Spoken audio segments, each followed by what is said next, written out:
Ministers in the Nitish cabinet is currently underway.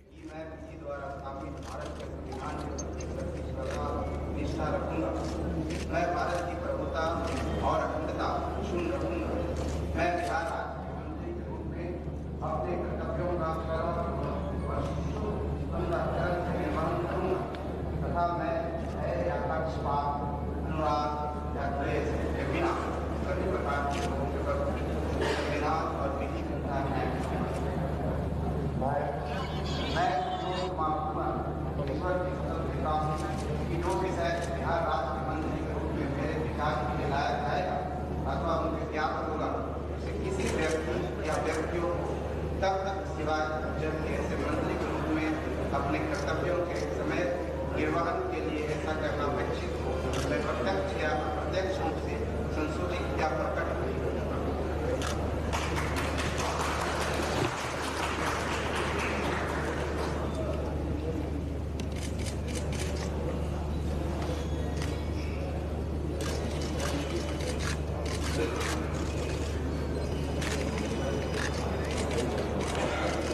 Minister who has just taken oath from the HAM. He's the son of ex-Chief Minister Jitan Ram Manjhi. He's a member of the Legislative Council. He's taken oath as well at this point of time. I want to bring in Rahul Srivastava, our National Affairs editor. Rahul, we're well past the halfway mark as far as this swearing in is concerned.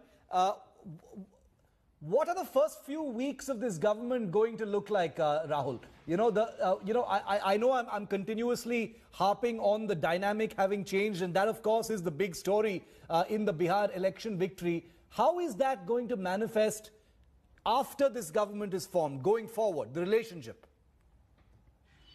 Shiv, one important element is that in Bihar, as per the provisions, in a 243-member house, the government can have actually nearly 37 ministers in the council, including the chief minister. So if 14 odd, 15 odd are taking oath today, there will be a large number of people still to be inducted. And I think that exercise will take a certain amount of time. So I think Nitish Kumar and the BJP will get into a lot of arithmetics, caste, demographic, also, I think newer talent being brought in, women representation. A lot of these equations will be considered before the entire Council of Ministers is brought in. So a matter of curiosity will definitely be that how many seats does the BJP get as far as the full council is concerned compared to Nitish Kumar, who has far lesser numbers than the BJP. Then the second exercise which will be of interest will be that the long pending expansion of the Council of Ministers in Delhi. We are sitting near the Prime Minister's office in the Rajpath. It's a long awaited exercise.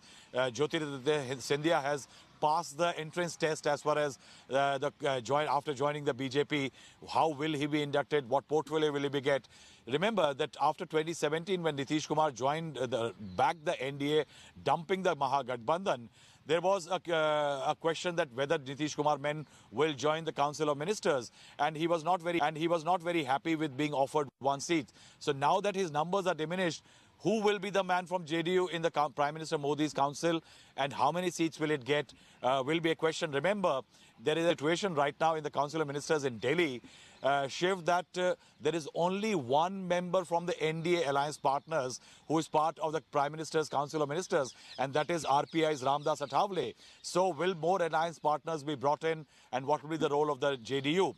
I think the next big task for this government will be creating a common working agenda.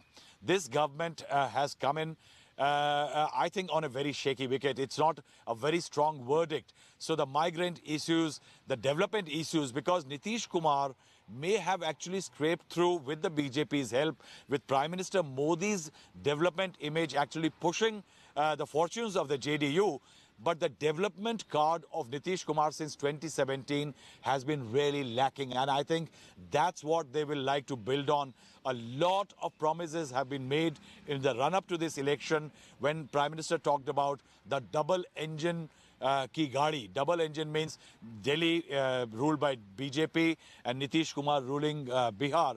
I think that double engine gadi will be really tested as far as the Bihar populace is concerned.